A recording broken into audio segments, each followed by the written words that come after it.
సుదర్శన్, రాఘవ ఇరుగు పొరుగున నివసించేవారు. సుదర్శన్ ధనిక కుటుంబానికి చెందినవాడు. కానీ రాఘవ పొద్దున్నే లేచి వెళ్ళి కాయకష్టం చేస్తే తప్ప పూట గడవని పేదవాడు.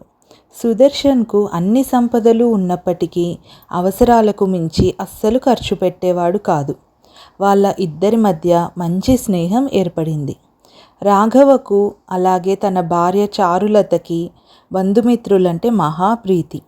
అందువల్ల తరచూ వాళ్ళ ఇల్లు బంధుమిత్రులతో అతిథులతో కలకలలాడుతూ ఉండేది. ఉన్న డబ్బులంతా బంధువులకే ఖర్చు చేసేవారు. పొదుపు అన్న మాటే లేదు. అతిథులకని ఆమె రకరకాల వంటలు తయారు చేసేది.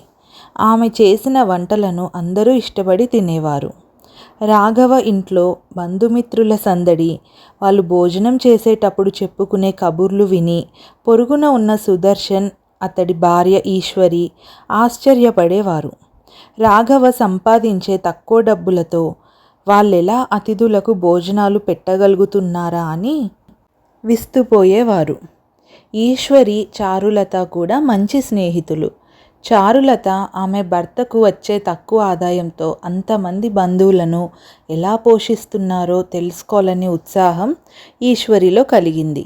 ఒకనాడు మాటల సందర్భంలో ఆ విషయం ప్రస్తావించింది. ఆ మాట వినగానే చారులత, మా ఆయన వేలకు అంతమంది అతిథులను ఎలా పిలుచుకొని వస్తాడో నిజానికి నాకు తెలీదు. ఉన్నట్టుండి భోజనానికి ఎంతమంది వస్తున్నారో చెప్తాడు, సరుకులు కొని తెస్తాడు, నేను వంట సిద్ధం చేస్తాను, అంతే, అంతకు మించి నాకేమీ తెలియదు అన్నది చారులత. ఈశ్వరి కొన్ని రోజులు ఆగి సరైన సమయం చూసి తనకు చారులతకి మధ్య జరిగిన సంభాషణ గురించి భర్తకు చెప్పింది. ఆమె ప్రశ్నకు సమాధానం తెలిసిన వాడిలా చందన్ ఇలా అన్నాడు. నీ స్నేహితురాలికి ఆమె భర్తకు 99 శక్తి అనుభవం లేదు గనక నిశ్చందంగా హాయిగా బతికేస్తున్నారు. ఒక్కసారి ఆ అనుభవం కలిగితే చాలు, వాళ్ళ జీవన విధానమే ఎదురు చూడనంతగా మారిపోగలదు అన్నాడు సుదర్శన్. 99 శక్తి అనుభవమా? ఏమిటండి అది అని అడిగింది ఈశ్వరి. ఇప్పుడు దాన్ని అంత సులభంగా వివరించడానికి లేదు. అయితే ఏం జరుగుతుందో చూసి త్వరలో నువ్వే గ్రహించగలవు అంటూ ఆ విషయాన్ని అంతటితో ముగించాడు సుదర్శన్. ఈశ్వరి ఆ తర్వాత కొన్నాళ్ల పాటు పొరుగింటి భార్యాభర్తలను గురించి ఆలోచించడం మానేసింది. అయితే కొన్నాళ్లుగా పక్క ఇంటి నుంచి అతిథుల సందడి తగ్గిపోవడం గమనించి ఆశ్చర్యపోయింది. పైగా భార్యాభర్తలు ఎప్పుడు చూసినా బుట్టలు అల్లడంలో నిమగ్నులై కనిపించారు. అంటే ఎక్కువ డబ్బు సంపాదించాలనే కోరిక వారిలో కలిగిందన్నమాట. ఇవన్నీ ఆలోచిస్తుంటే ఈశ్వరి మనసు ఊరుకోవడం లేదు. మామూలుగా మధ్యాహ్న సమయంలో పిచ్చాపాటి మాట్లాడడానికి వచ్చే చారులత ఇప్పుడు రావడం మానేసింది. ఏం జరుగుతుందో తెలుసుకోవాలన్న ఉత్సుకతతో సుదర్శన్ లేని సమయం చూసి ఒకనాటి మధ్యాహ్నం వేళ ఆమె చారులతని చూడడానికి వెళ్ళింది. ఈశ్వరిని చూడగానే చారులత ఆప్యాయంగా పలకరించి తీసుకువెళ్ళి పక్కన కూర్చోబెట్టుకొని బుట్టలు అల్లుతూ మాట్లాడింది. కుశల ప్రశ్నలు అయ్యాక, అవును, మా ఇంటికి రావడం శాంతం మానేసావేమిటి చారులత?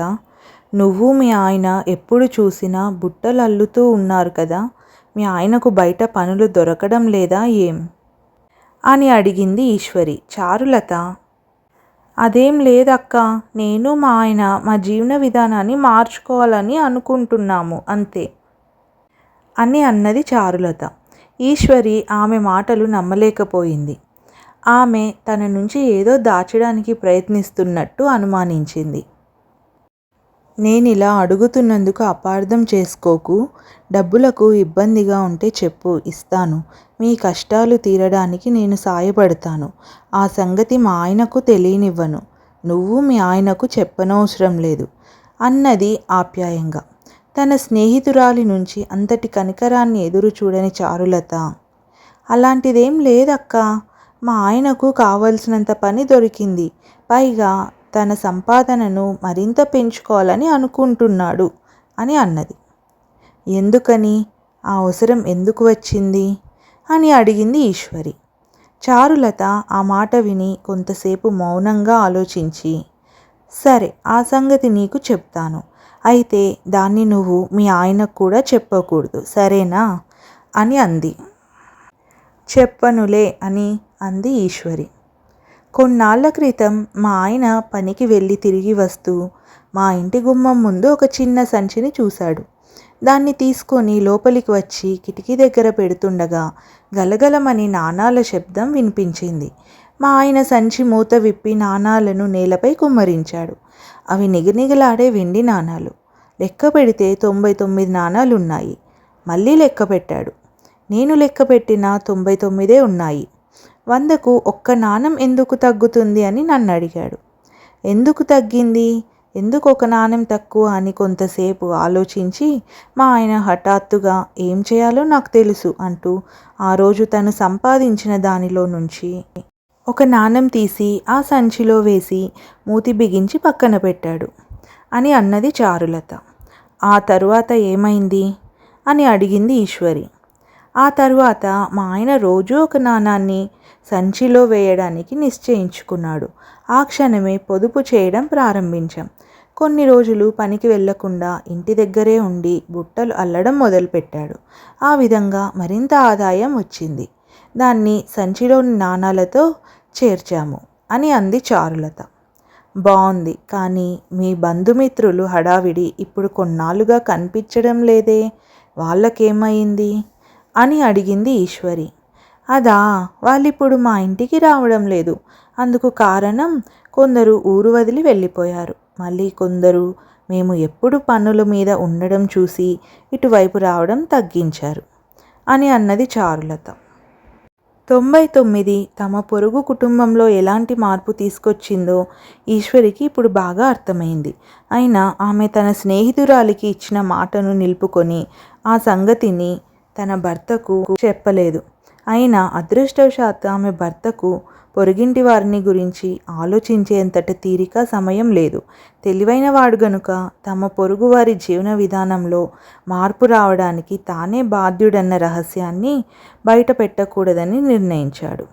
రాఘవ, సుదర్శన్ అలాగే మంచి మిత్రులుగా కొనసాగారు. సుదర్శన్ దాచిన రహస్యం ఏమిటో మీరు ఊహించగలరా?